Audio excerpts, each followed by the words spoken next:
உங்களோட போன்ல charge நிக்கலையா, battery ப்ராப்ளம்னு நினைக்கிறீங்களா? நான் சொல்ற இந்த டிப்ஸை ஃபாலோ பண்ணுங்க. பொதுவா நம்ம எல்லாரும் பண்ற தப்பு என்னன்னு பாத்தீங்கன்னா, நைட்டு சார்ஜ் போட்டு மார்னிங் தான் எடுப்போம். சோ இந்த தப்பை மட்டும் பண்ணாதீங்க.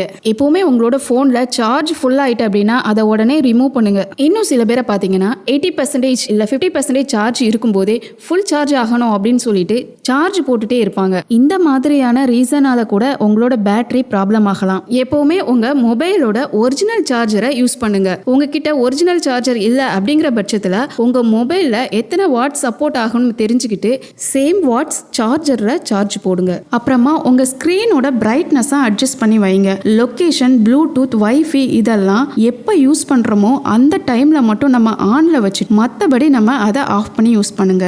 ஒருவேளை பேட்டரி ரொம்ப ஓல்ட் ஆயிடுச்சு அப்படின்னா உடனே அதோட கண்டிஷனை செக் பண்ணிட்டு பேட்டரியை சேஞ்ச் பண்ணிக்கோங்க. அப்புறமா சார்ஜிங் கேபிளால கூட இந்த ப்ராப்ளம் வரலாம். அதனால நீங்க நல்ல ஆம்பியர் அதிகமா இருக்கிற கேபிளா பார்த்து யூஸ் பண்ணுங்க. இந்த டிப்ஸ் எல்லாம் நீங்க ஃபாலோ பண்ணாலே உங்களோட பேட்டரி லாங் லைஃபா இருக்கும்.